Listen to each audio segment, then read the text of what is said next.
ఈ ఆశ్రమంలో డబ్బులు నొక్కేస్తున్నావు. నేనేమి మిమ్మల్ని బానిసం చేయట్లేదు. మీకు మందు అలవాటు కాబట్టి రోజు పొయ్యించి సంతోష పెడుతున్నాను. కొటేషన్ కొడతా విను. చెడుకు అడ్డదారి తప్ప మంచి దారికి పోయేదుండదు. మందు మానేసి మీరు మారండి, నేను మారతాను. వద్దులే. ఎవరి మెడ ఎలా వంచాలో నాకు బాగా తెలుసు. మంచితనాన్ని అడ్డు పెట్టుకుని ఎలా బాగుపడాలో నాకు బాగా తెలుసు.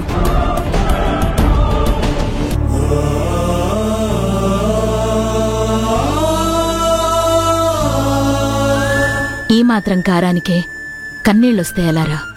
ఇప్పుడు తిను, కారంగా ఉండదు. ఇవి కారం వల్ల వచ్చిన కన్నీళ్లు కాదమ్మా, బంధం తెగిపోయి నా భార్య మమకారం దూరమై వస్తున్న కన్నీళ్ళని నీకెలా చెప్పాలి?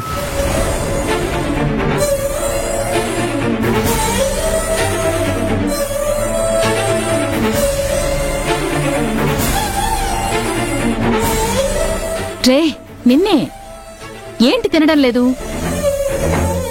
నీకోసం కంచం ముందు కూర్చున్నాను, కానీ నటించడం నా వల్ల కావట్లేదమ్మా.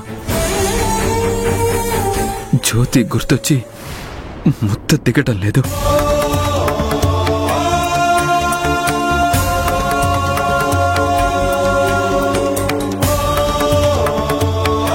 రాజు, ఇప్పుడు ఇలాగే ఉండొచ్చు, కానీ వాస్తవాన్ని అలవాటు చేసుకో.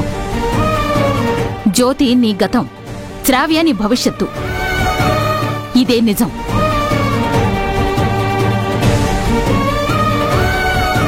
ఇప్పుడు నీ కన్నీళ్లు నీ గొంతుకు అడ్డుపడచ్చు, కానీ రాత్రి ఆకలికి నీ కడుపు మండుతుంది. అప్పుడు ఆకలి వేస్తుంది. నీకు ఏడవడానికైనా శక్తి కావాలి అంటే తినక తప్పదు. మళ్ళీ చెప్తున్నాను, నీకంటూ ఉన్నది ఈ అమ్మ, నీ భార్య శ్రావ్య, అంతే. అది గుర్తుపెట్టుకో. రాజీవ్,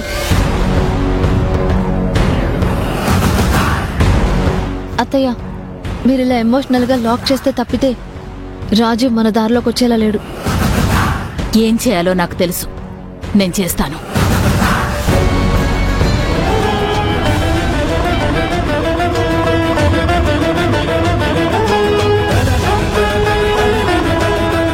ఇన్నాళ్ళు నన్ను పెంచిన తల్లిదండ్రులు ఈ మధ్య నాకు నిజం చెప్పి నేను వాళ్లకు దొరికినప్పుడు నాతో ఉన్న ఇదిగో ఈ నగల బాక్స్ ఇచ్చి మా అమ్మమ్మ పేరు చెప్పారు.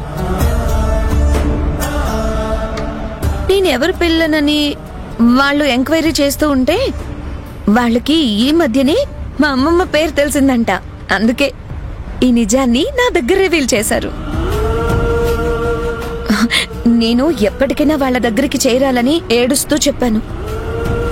నేను బాగా ట్రై చేసి మా అమ్మమ్మ ఫోన్ నెంబర్ కనుక్కొని నిన్న మార్నింగ్ ఫోన్ చేసి మాట్లాడాను. ఈ రోజు నేను బయలుదేరిపోయానని చెప్తే మా అమ్మమ్మ సంతోషానికి హద్దే లేదు.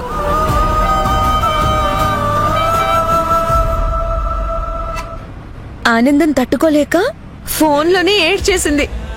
ఆవిడతోనే ఇందాక ఫోన్లో మాట్లాడాను.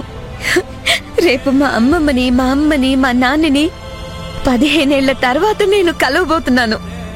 మనిద్దరి కథ ఒక్కటే, కాకపోతే మీ వాళ్ళెవరో తెలిసి మీరు వైజాగ్కి బయలుదేరారు. నేనేమో మా అమ్మని, చెల్లిని వెతుక్కుంటూ వైజాగ్కి వెళ్తున్నాను. నిజంగానా? What a coincidence. మనిద్దరం భలే కలిసాం. మీకదేంటి? మీ వాళ్ళ నుంచి మీరెందుకు దూరం అయ్యారు? కారణం కరెక్ట్ గా నాకు తెలియదు, కానీ నేను నా చెల్లెలు వైజాగ్ అనాథాశ్రమంలో పెరిగాం. తర్వాత మమ్మల్ని దత్తత తీసుకుని వెళ్లారు. సేమ్ నీలాగే వాళ్ళు నన్ను చాలా సంవత్సరాలు పెంచారు. నా కన్న తల్లిదండ్రులున్నారని తెలిసి వీళ్ళు పెంచిన వాళ్ళని, నా కన్న తల్లి, నా తోడు పుట్టిన చెల్లి ఉన్నారని తెలిసింది. వాళ్ళిద్దరినీ వెతుక్కుంటూ నేను బయలుదేరాను.